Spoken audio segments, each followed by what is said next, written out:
Voces Andantes, el programa de Pablo Silveira Artagabeitia. Los sonidos de los ríos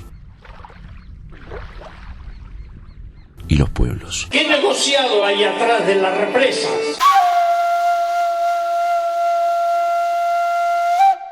Además, a don Argüello le han quitado la tierra, no pudo recibir, bueno, tuvo que venirse al río. Pescadores que se dedican solamente a pescar con espinel, difícilmente estén haciendo un jornal.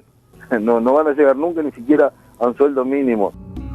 Nas águas do rio Amazonas,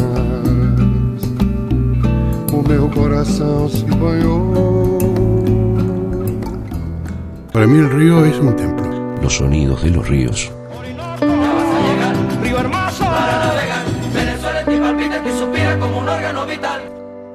Las transnacionales quieren invadir nuestros territorios. Los sonidos de los ríos. Ellos quieren privatizar nuestros ríos, el agua.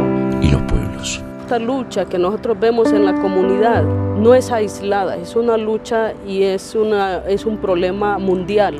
Es un problema en este continente, que no solo lo enfrentamos nosotros, sino que todos los pueblos que luchan contra el colonialismo y que tienen sentido de justicia y por la emancipación.